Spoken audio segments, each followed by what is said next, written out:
We have Angela Overkill Hill versus Denise Gomes. This is going to be, I think, a fun fight to break down just because we're going to have a lot of differing views as far as the MMA scene. I've seen a lot of differing views on this fight already. Angela Hill obviously is, the UFC veteran, right? 15 and 13. I feel like she spent her whole career in the UFC. She's always fought in the octagon for a number of years. She is 2 and 3 in her last five, coming off of that beat down by Mackenzie Dern, where she just got manhandled the whole fight. 38 years old. That's something that bears watching in this fight. That's a really kind of up there in age, especially for a women fighter. Um, you know, Denise Gomes 8-2, 4-1 her last five. She's coming off of that big KO victory over Yasmin Haregi. Yasmin was I think a pretty decent sized favorite in that fight, and Denise stopped that in his tracks and KO'd her in the first round. Um, 23 years old. There's going to be a 15-year age gap here. Denise is going to be a much younger fighter. As far as their measurables, I mean, they're pretty much similar as far as how they kind of are their height and their reach, pretty similar. Um, yeah, I mean, I think that the 15 and 13 record for Angela Hill kind of deceiving, right?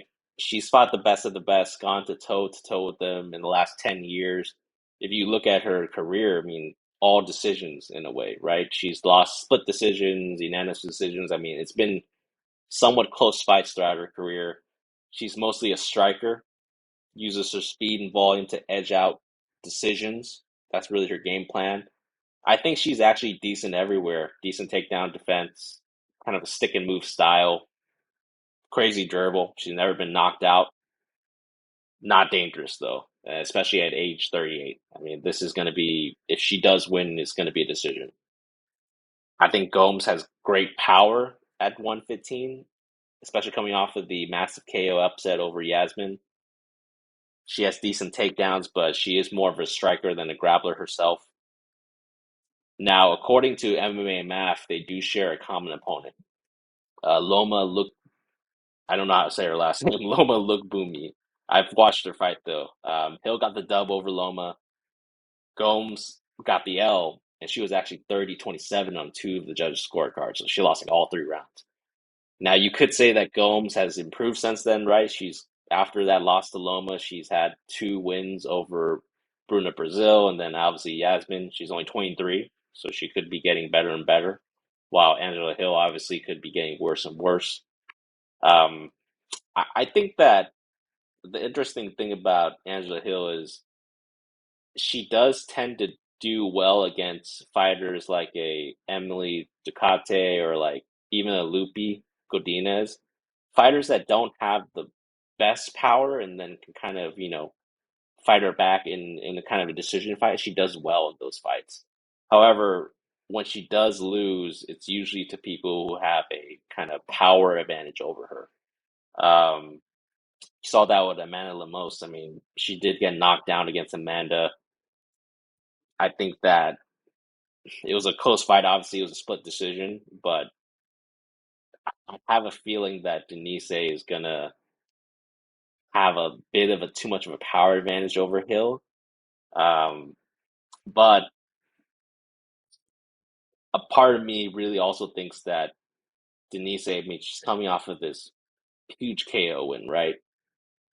To me, that's like a sell the top kind of signal.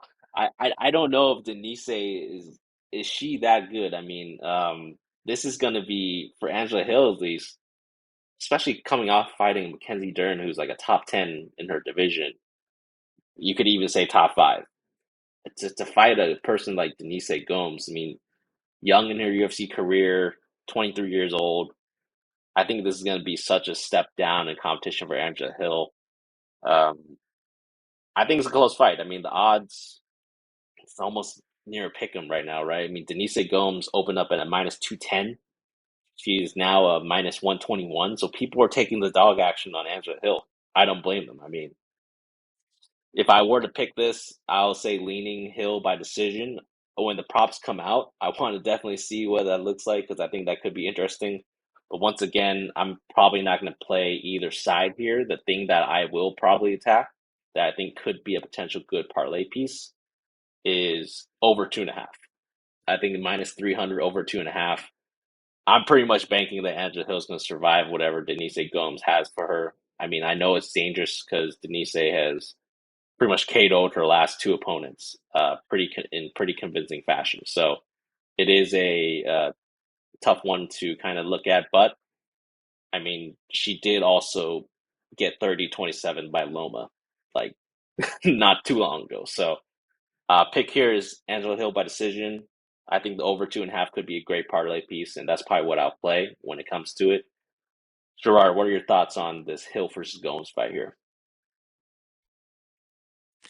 Angela Hill, yeah, she's been in there with a lot of so, great fighters, solid experience. This is probably a step up for Denise Gomes.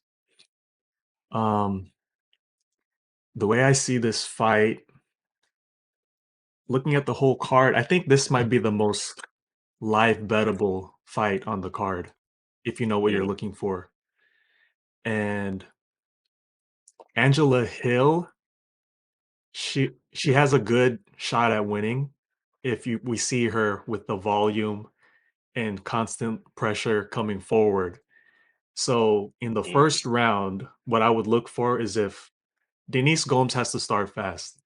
If she doesn't start fast, she's liable to lose a decision against Angela Hill because, like, if you're too patient against Angela Hill's shot at winning increases a lot. So I would look to. I'm probably not going to play either side before the fight starts, but if I see in like the first 30 seconds to minute and a half in the first round, if I see Angela Hill's the one who's backing up Denise Gomes, I might play a little bit on Angela Hill on a live bet.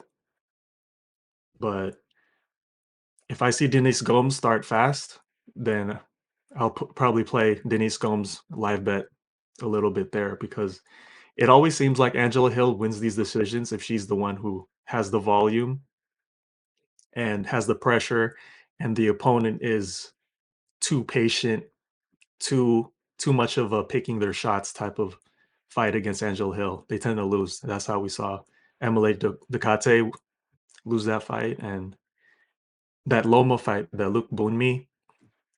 We saw Luke Bunmi on the back foot, and she ended up losing that to Angela Hill, and she wasn't doing that against Denise Gomes. So that's how Loma beat Denise Gomes in that fight. So yeah, this fight, I think this is the most live bettable fight on the card. The only thing to worry about here is Brazil decision. If Denise Gomes looks like she's winning, but it's in Brazil, they might want to push her push her forward in her career. But yeah, I'm leaning. I'm live betting this probably. Yeah. So if I had to pick, I would lean Denise Gomes just because it's in Brazil. But I think this is the most live bettable fight on the card. I love that strategy actually. Something that I think could be pretty profitable just because, like you mentioned, the forward pressure. That's something that um, very good as far as looking at live bets. Yeah, that's something that I agree with. Great strategy there.